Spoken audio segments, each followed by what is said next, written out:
He came to America for a better life. But on one cold February night, 40 bullets turned his dreams into a nightmare. This is the real story of Amadou Diallo, a name the world will never forget.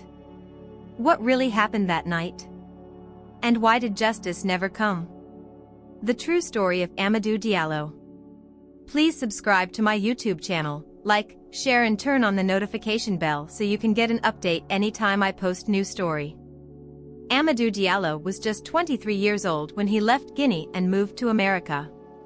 He believed that the United States was a land full of chances, a place where he could work hard, build his life, and support his family back home. When he first arrived in New York, he smiled at the tall buildings and the busy streets. Everything felt new, loud, and fast. But to Amadou, it was full of hope. He found a small one-room apartment in the Bronx. It wasn't big, but it was enough for him. Every day, Amadou sold things like socks, CDs, and phone cards from a small table near a train station. It wasn't an easy life, but he was proud of himself. He didn't complain. He called his mother often and told her not to worry. "I'm okay, Mama. America is tough, but I'm strong," he would say. Amadou was quiet and respectful. He kept to himself, smiled at neighbors, and prayed every morning. People in the building called him a nice young man. He didn't party, didn't cause trouble, and never raised his voice. He had dreams. He wanted to go to school. Maybe even become an engineer one day. He believed his life had just started. But on the night of February 4th, 1999, everything changed. It was a little past midnight. Amadou stood outside his building, maybe getting some air. The street was quiet. The air was cold. But within minutes, sirens, shouts, and bullets would fill that silence. That night, 4 police officers were driving around the Bronx. They were not wearing uniforms. They were in plain clothes. This is called mufti. They said they were part of a special street crime unit. Their job was to catch people carrying illegal guns or doing dangerous things. That night, they were looking for a man who had raped someone earlier. The officers said Amadou looked like the suspect. He was black, standing alone, outside a building. That was enough to make them stop the car. They didn't call out clearly. They didn't show a badge. They rushed out and moved toward him. To Amadou, they just looked like 4 random men jumping out of a car at night. Scared, Amadou tried to step back. He reached into his pocket to pull out his wallet. Maybe he wanted to show his ID. Maybe he thought they were robbers, and he was getting his money ready.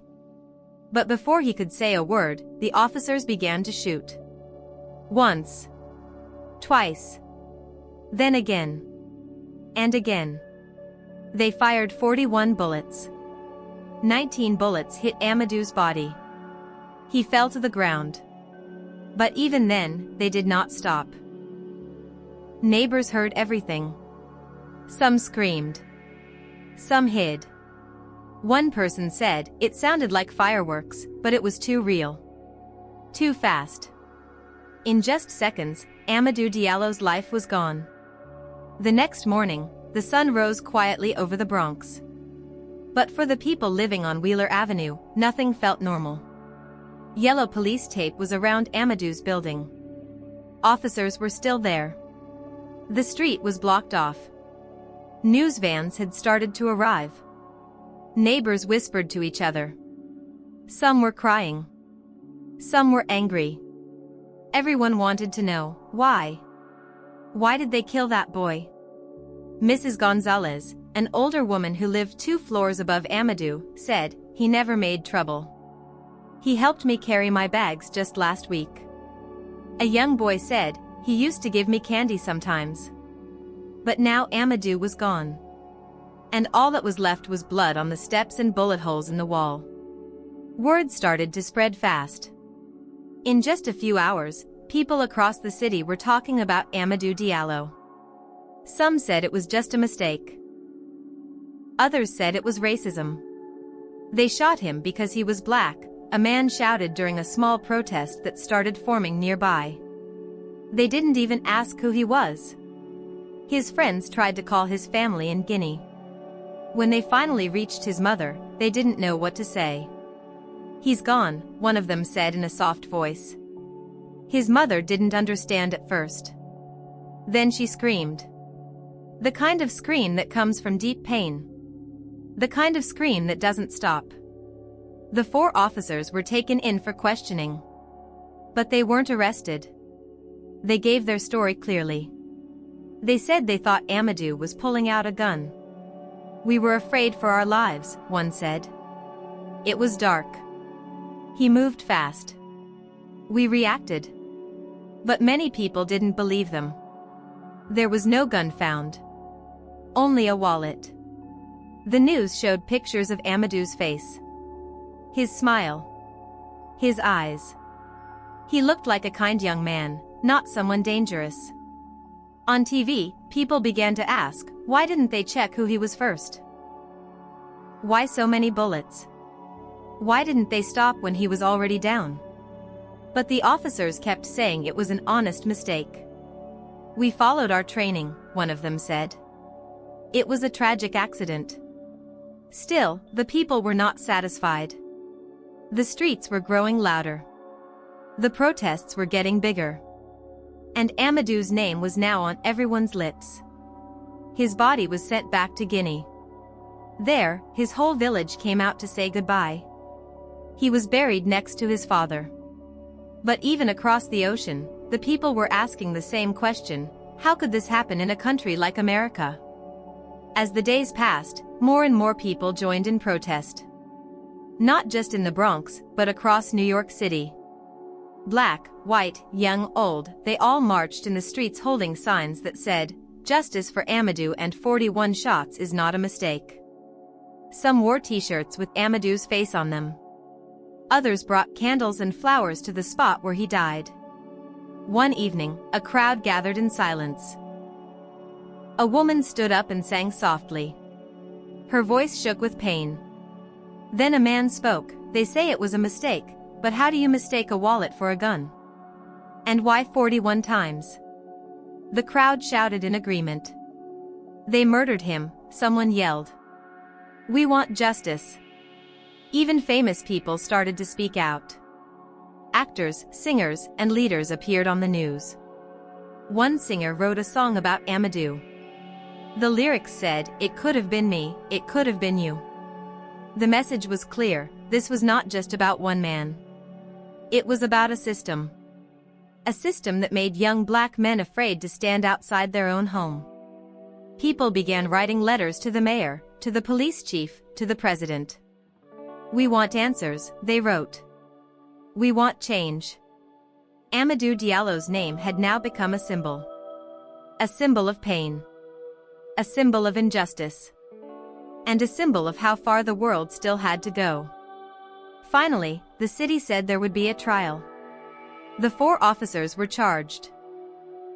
But they were not treated like normal people.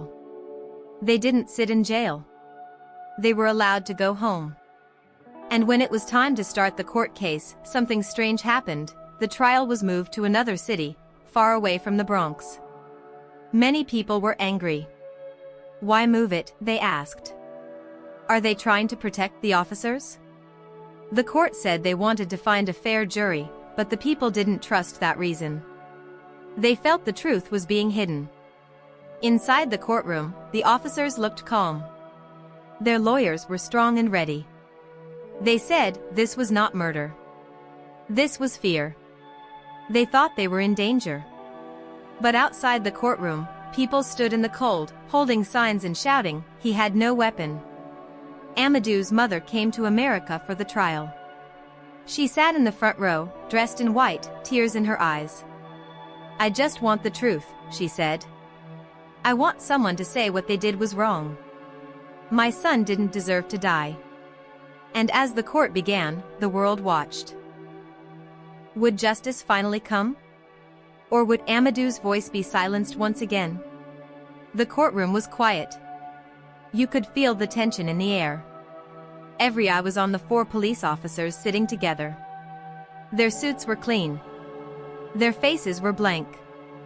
Across from them sat Amadou's mother, holding a picture of her son. Her hands shook.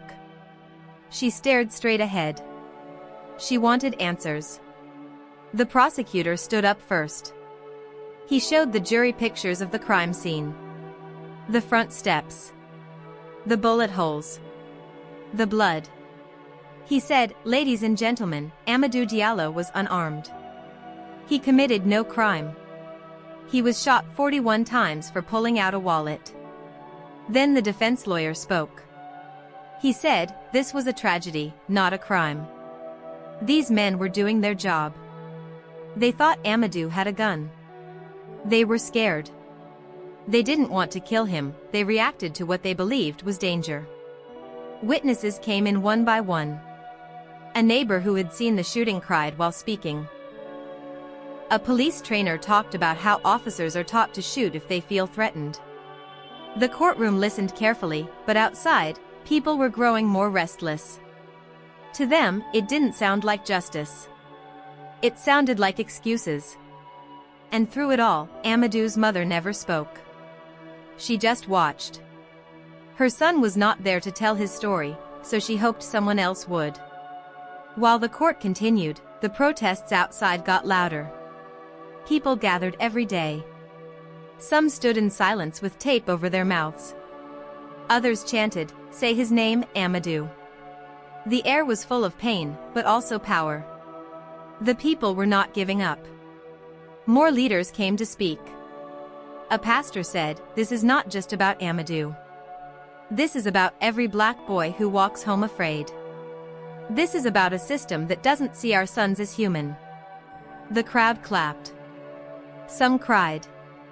Some raised their fists high in the air. The media covered it all. News stations showed the protests, the candles, the anger. But not everyone agreed.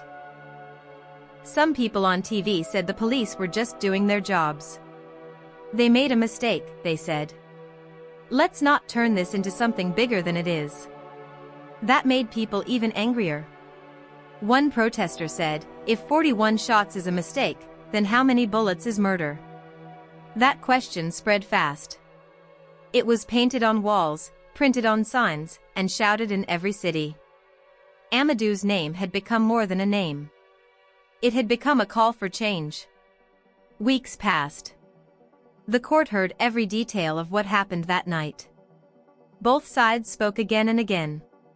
The lawyers argued. The witnesses cried. The people outside marched in the cold.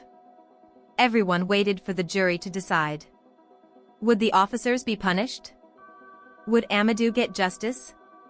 The jury was made up of 12 people, men and women from different places. They had watched the videos, listened to the calls, and seen the pain on the mother's face. Now they had to make a choice. Guilty or not guilty. They stayed in a room for 2 days, talking, thinking, and deciding.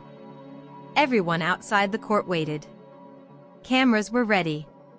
Protesters held their breath.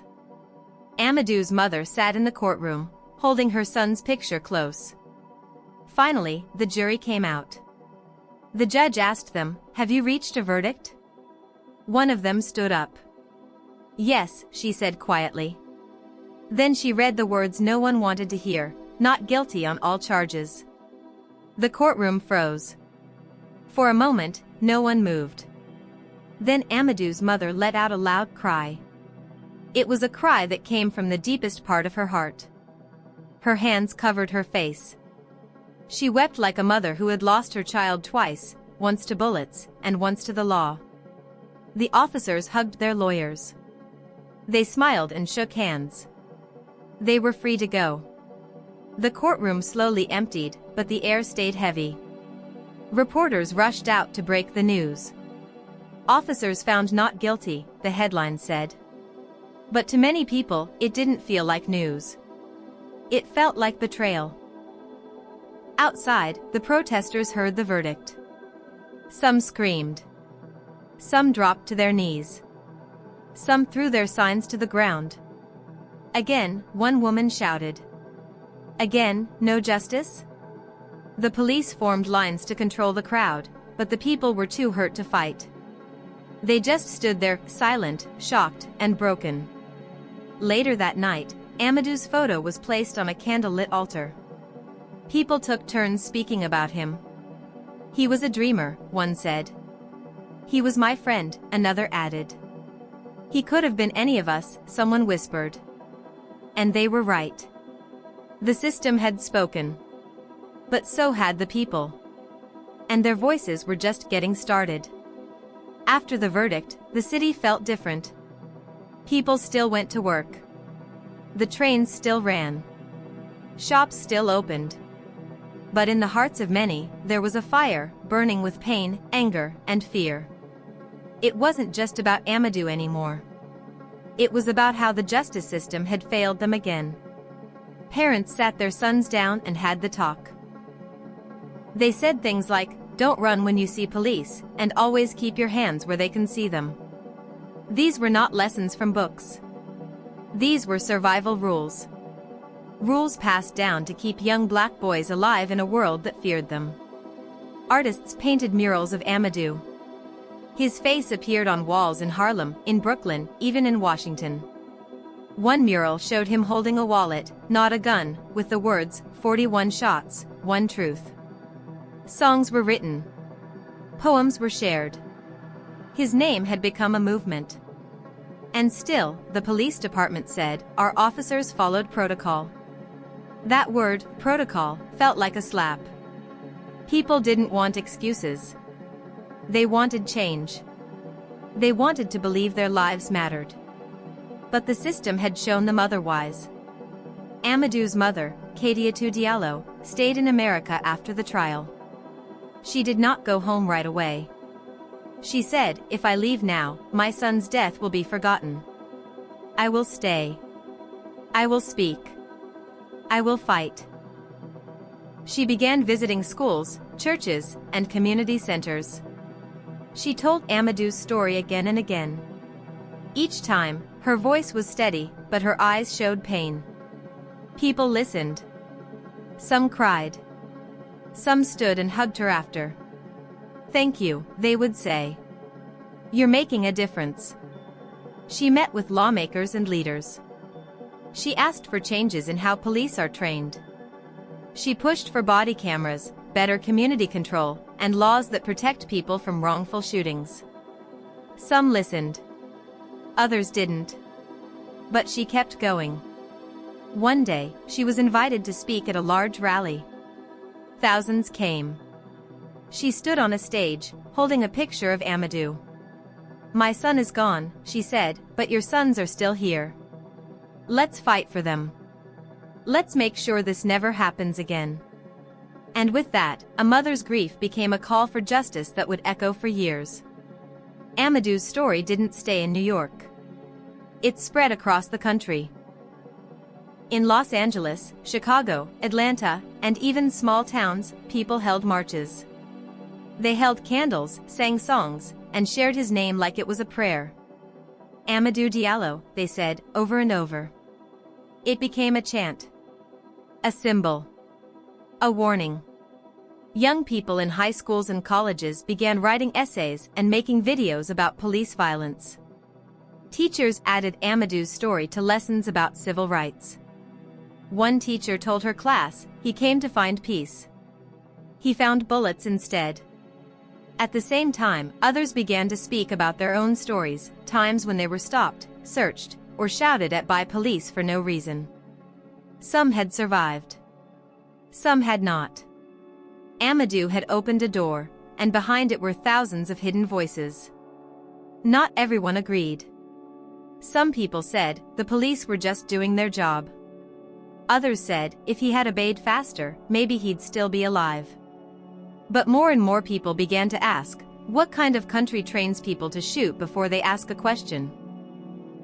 And through it all, Amadou's name stayed strong. His story had planted a seed. A seed of truth. A seed of change. After the trial, lawmakers promised to do better. We will look into police training, they said. We will make things fair. But months passed, and little changed. Some cities added body cameras. Some created community boards. But the same pain kept happening. More names. More shootings. More tears. A new law was proposed called Amadou's Law. It asked for better rules about when officers can use their guns.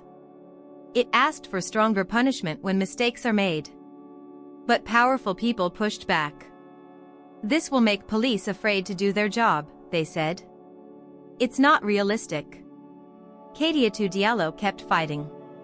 She met with senators. She stood in front of cameras. She asked one simple question: what if it was your son? Would you still say it was just a mistake? People started wearing pins with Amadou's face on them. T-shirts were made that said, "Justice for Amadou equals justice for all." The movement kept growing, but so did the resistance. Some people just wanted to forget. Others wanted to pretend it wasn't a problem. But the truth was too loud now. The streets had spoken. The people had seen too much. And Amadou's mother would not let the world forget what 41 bullets had done. Just as the world began to settle after Amadou's case, another name made the news. Another young black man. Another police shooting. Another family left in pain. His name was different, but the story felt the same. People asked, again? How many more? The news showed the face of the new victim. Then they showed Amadou's picture beside his. 2 lives, same ending. The pain in the black community grew deeper. It felt like wounds that were trying to heal had been ripped open again. People returned to the streets. The chants came back. No justice, no peace. Hands up, don't shoot. 41 shots. Amadou's name was still at the front of every protest sign. He had become more than a victim, he was now a symbol of all the others who followed. Amadou Diallo spoke again. Her voice was tired but strong. My son's blood was not the last, she said. But maybe, if we keep going, his story will help stop the next. People hugged her after her speech. They wiped their eyes. They promised to keep fighting. But in many homes, mothers held their sons tighter. And young boys whispered in fear, will they do that to me too? In the middle of all the anger and grief, artists began to rise. Painters created huge murals of Amadou's face with bright colors and bold words. Still watching, one mural said, with his eyes looking straight ahead. Say my name, another one read, written across his chest. Poets stepped on stage at open mic nights. One young girl, only 12 years old, stood up and said, they shot a dream. They shot a man. But they couldn't shoot the truth. The crowd stood and clapped with tears in their eyes. Musicians wrote songs. One group made a powerful beat that ended with the sound of 41 gunshots, each one echoing in the hearts of those listening. It wasn't just music anymore. It was protest. It was pain turned into power. Social media became a loud voice too. Young people started hashtags like #JusticeForAmadou and #41shots. Videos, songs, photos, and speeches were shared all around the world. People from other countries joined in. They said, this happens here too. And just like that, Amadou's story went global. His name became art. His pain became power. And his story became a flame that could not be put out. One morning, Amadou Diallo sat by her window and wrote a letter. She wrote it not just for her son, but for every young person who had been taken too soon. Her hands moved slowly across the paper, her heart heavy but clear. To the sons we've lost. You were light in this world. You had dreams, smiles, and stories. I'm sorry this world did not protect you. I'm sorry your skin made you a target. But I promise, we will not forget. We will say your names until justice listens. You were not a mistake. You were a gift. She shared the letter at a community event. People stood in silence as she read. When she finished, there were no dry eyes. One man came forward and hugged her. "You're a mother to all of us now," he said.